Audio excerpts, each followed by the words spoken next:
आज पढ़ा रहे हैं अध्याय 14 में। हेडिंग है भारत में राज्य की वर्तमान भूमिका, इंडिया में स्टेट की वर्तमान भूमिका क्या है, इसके बारे में बता रहे हैं आज।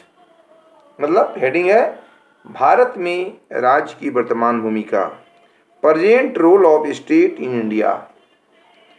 Present role of state in India, present role of state in India.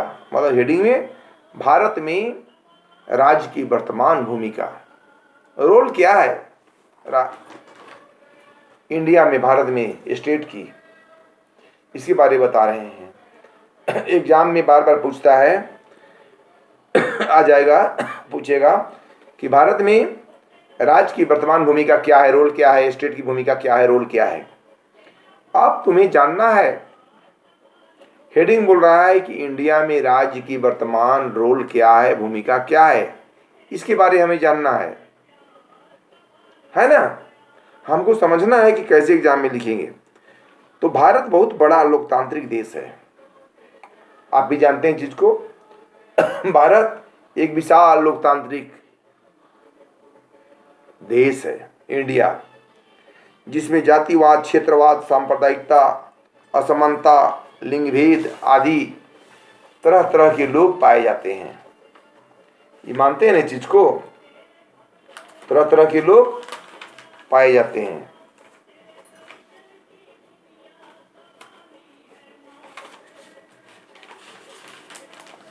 है ना। अब आपको देखना है कि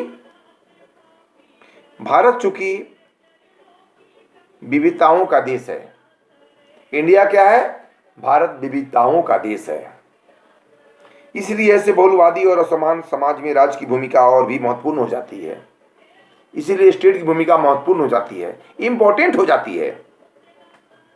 भारत में राज्य की वर्तमान भूमिका क्या है और वह इस भूमिका में कहां तक सफल रहा है, कहां तक सफल रहा है, इससे निम्नलिखित बिंदु पर हम समझ सकते हैं। पहला पॉइंट है, देखिए, कल्याणकारी राज्य के उद्देश्य की प्राप्ति, कल्याणकारी स्टेट की उद्देश्य की प्राप्ति, फर्स्ट पॉइंट है ना। अभी कल्याणकारी राज्य का अर्थ है राज्य की कार्य क्षेत्र का अधिक विस्तार, जिससे आधिकारिक व्यक्तियों का कल्याण हो सके, अधिक व्यक्ति का कल्याण हो सके, भलाई हो सके। बात समझ गए हैं। दूसरा पॉइंट है कृषि उत्पादन का विकास। कृषि उत्पादन का विकास मतलब growth of agriculture product, growth of agriculture product, कृषि प्रोडक्शन का, उत्पादन का विकास हो, इसके बारे बताया गया सेकेंड पॉइंट में। अब देखिए, स्वतंत्रता प्राप्ति के बाद में, आज़ादी के बाद हुई जनगणना के समय भारत की जनगणना लगभग 36 करोड़ थी, जो आज बढ़कर 121 करोड़ हो गई है ना। 121 करोड़ अर्थात 3 गुने से भी अधिक हो गई है। यह पर कृषि योग्य भूमि के क्षेत्र में कोई वृद्धि नहीं हुई है।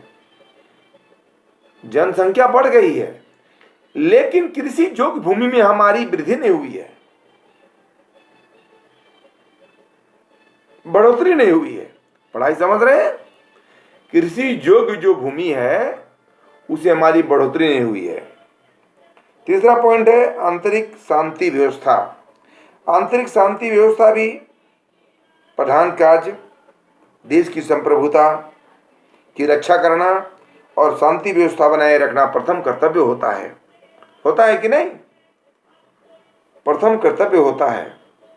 भारत देश में यह कार्य व्यवस्थायिका, कार्यपालिका और न्यायपालिका के मध्य सामंजस्य स्थापित कर किया जाता है। बात समझ गए। चौथा पॉइंट है शिक्षा एवं स्वास्थ्य व्यवस्था। शिक्षा और स्वास्थ्य व्यवस्था भी लोकतंत्र का प्रमुख आधार है और स्वस्थ जनता के लिए वहाँ के समाज नागरिक का शिक्षित और स्वस्थ होना आवश्यक है। जन सामान्य की शुरू से ही शिक्षित करने के प्रयास निरंतर विभिन्न राज्य सरकारों द्वारा किए जाते रहे हैं और केंद्र सरकार भी विभिन्न योजनाओं के माध्यम से शिक्षा हेतु व्यय करती आ रही है। फिर भी देश के अधिकांश बच्चे अशिक्षित हैं। सरकार इतनी कर रही व्यवस्था, हमारे माननीय प्रधानमंत्री देश के लिए कितनी चिंतित हैं, देश को समेत सुदृढ़ शिक्षित बनाना चाहते हैं, तो भी लोग वो चीज़ को शिक्षित होना नहीं चाहता है। इतना करने के बावजूद, इतनी फैसिलिटी के बावजूद, इतनी सिस्टम व्यवस्था सुचारू करने के बावजूद लोग सफल होना नहीं चाहता है। ये देश के लिए दुर्भाग्य है, वरदान है, अभिशाप है। 5वां पॉइंट है विवेकपूर्ण आरक्षण नीति। देशवासियों को रोजगार देना राज्य का ही दायित्व है। जिस देश में जितने अधिक लोग रोजगार विहीन होते हैं, वहाँ अपराधों की मात्रा भी उतनी ही बढ़ जाती है, क्राइम बढ़ जाती है। बात समझ रहे हैं? अपराध की मात्रा बढ़ जाती है।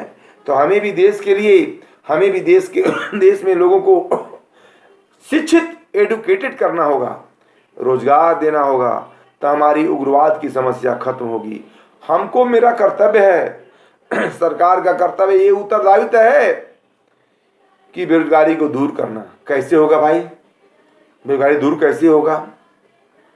हम शिक्षा का प्रचार प्रसार कर और बढ़ावा देंगे, एडुकेटेड करेंगे, रोजगार देंगे, रोड बनाएंगे, सड़क बनाएंगे, पानी की व्यवस्था करेंगे, रहने के लिए उसको घर की व्यवस्था करेंगे। हमारी अपने आप उग्रवाद जो शब्द है ये समाप्त हो जाएगी।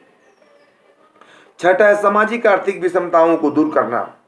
समाज में जो सामाजिक, इंडिया में, भारत देश में सामाजिक आर्थिक विषमता को दूर करना हमारा एक कर्तव्य होता है। हमारा भी इच्छा है, हम भी चाहते हैं कि समाज से गंदगी को दूर करें और समाज में एक उगता हुआ सूर्य का विकास करें। देखते हैं, उगता हुआ सूर्य को सब प्रणाम करता है, डूबता हुआ सूर्य को प्रणाम नहीं करता है कोई। आप सोचें इस चीज को कभी। उगता हुआ सूर्य को ओम भास्कराय विद्महे महातेजाय धीमहि तन्नः सूर्य प्रचोदयात्, उगता हुआ सूर्य का मंत्र पढ़ता है, लोग प्रणाम करता है, लेकिन डूबता हुआ सूर्य को प्रणाम नहीं करता है। बात समझ रहे हैं? इसीलिए हमें इंडिया में सामाजिक आर्थिक विषमताओं को दूर करना होगा, तो हमारा देश समृद्ध, खुशहाली और बलशाली होगा।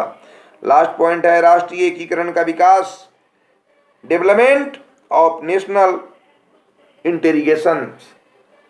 ये 7वां पॉइंट बोल रहा है राष्ट्रीय एकीकरण का विकास। हमें राष्ट्रीय नेशनल विकास करना होगा, हमें देश के लिए, समाज के लिए, सोसाइटी के लिए, है ना। देश में एकीकरण का विकास करना होगा, तब हमारी नींव, हमारी ढांचा, हमारी व्यवस्था, हमारी सिस्टम, हमारी बेस मजबूत होगी। पढ़ाई समझ रहे हैं? बेस क्या होता है? आधार होता है। अगर आपका बेस बहुत मजबूत है पढ़ाई का, छोटे मॉर्निंग से, छोटे से प्राइमरी क्लास से, बोर्ड से लेके, अगर मजबूत है आपकी, तो आगे जाके आपकी धड़ मजबूत होगी। जड़ मजबूत है तो किसी पेड़ का जिस प्रकार से जड़ मजबूत होनी चाहिए, उसी प्रकार से हमारी पढ़ाई, शिक्षा मजबूत होनी चाहिए। इसी प्रकार से राष्ट्रीय एकीकरण का विकास होना चाहिए, तो हमारा देश समृद्ध, बलशाली होगा। बात समझ रहे हैं? नहीं।